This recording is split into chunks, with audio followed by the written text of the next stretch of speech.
بسم الله الرحمن الرحیم. سلام و عرض ادب خدمت شما دوستان عزیز. بریم این نقد و بررسی داشته باشیم در خصوص سوالات زیست شناسی کنکور 1403.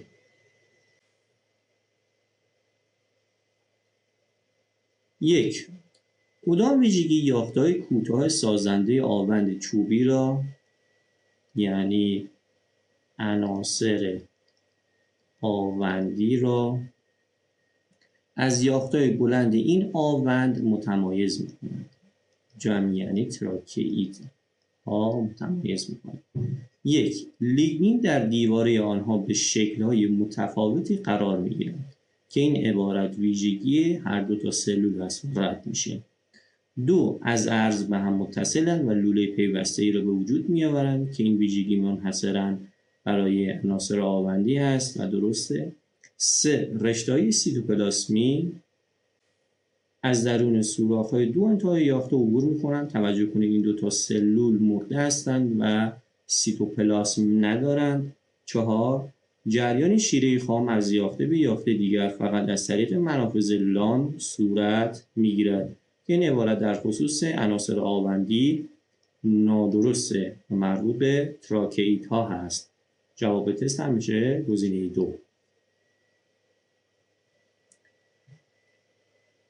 سوال 2، در یک مرد سالم چندین غده درونریز کوچک در پشت غده درونریز دیگری قرار گرفتند، یعنی مربوط به غدد پاراتیروئیدی است.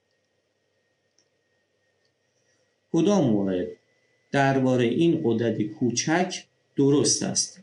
یک، همه آنها در یک راستو قرار گرفتند که نادرسته. دو، در یافته‌های متفاوت پاسخ‌های گوناگونی را ایجاد می‌کنند. بله، اندام هدف غدد پاراتیروئیدی روده است پولیو استخوان که در این اندام‌ها پاسخ‌های متفاوتی ایجاد می‌کنه. 3، ترشحات آنها همواره از طریق چرخه بازخوردی مثبت تنظیم میشه. ما میتونیم بگیم بازخوردی منفی، ولی مثبت کتاب درسی چیزی نگفته و رد میشه. 4، مواد ساخته شده یافته‌های دیگر را ذخیره و در صورت لزوم ترشح میکنند که این کلاً پرت و نادرسته. جواب تست میشه گزینه 2.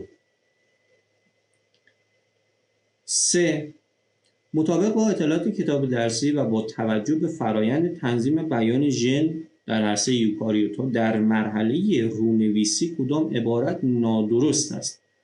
بعضی از عوامل رونویسی در ابتدا به توالیه‌های متصل می‌شوند که با فاصله زیادی از راه‌انداز قرار دارند. ما میتونیم بگیم منظور از این توالیه‌ها توالیه‌های افزاینده هستند که میتونه درست باشه این عبارت.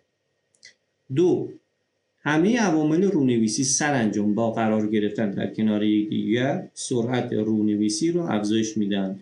این هم درسته. 3، رنابسپاراز در ابتدا به توالی خاصی متصل می شود که این توالی همان راه انداز هست و دو رشته آن را برای رونویسی از هم باز می کنند. توجه کنید که راه انداز رونویسی نمیشه و جواب تست هم گزینه 3 هست. 4 هم بررسی کنیم. رنابسپاراز تحت تاثیر پروتئین ویژه‌ای مقدار رونویسی ژن ها را افزایش یا کاهش میدهد که این هم میتونه درست باشه که این پروتئین ها میتونه همون عوامل رونویسی باشن. یه مثالش. 4، با توجه به مراحل اسپرمزایی در یک فرد جوان کدام مورد را میتوان بیان نمود؟ ما از آخر میایم به اول. هر یافته که در مرحله اول اینترفاز به سر میبرد، یعنی مرحله G1، فامتنهای دوفامینکی دارد. توجه کنید که در مرحله G1 همانندسازی DNA اتفاق نیفتاده و کروموزوم ها تکروماتیدی هستن و نادرسته. 3، هر یافته که دستخوش فرایند تقسیم سیتوپلاسم می شود دو مجموعه فامتن دارد خب اگر شما اسپرماتوسیت ثانویه که هاپلوئید هست و یک مجموع کروموزوم داره و در نظر بگیرید، این عبارت نادرسته. اینجا با اسپرماتوسیت ثانویه که هاپلوئید ردش کرد. 2. هر یافته که دوک تقسیم را تشکیل میدهد یافته کوچکتر را از خود به وجود میآورد.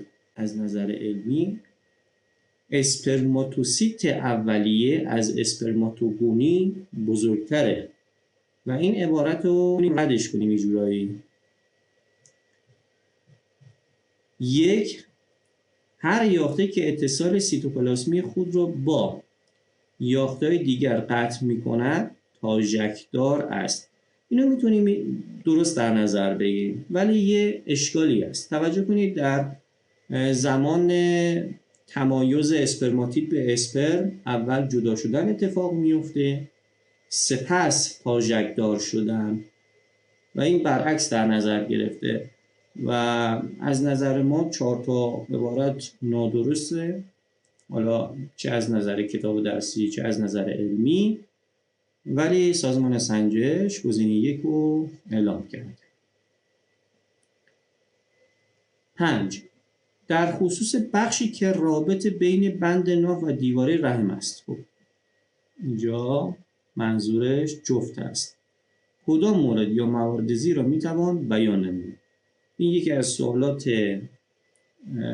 چند موردی خیلی راحته که بعضی از دانش آموزان رد میشن و این تست رو نمیزنن. ببین چقدر راحته. الف، پس از تشکیل آن لایه‌های زاینده جنین به وجود آمده است.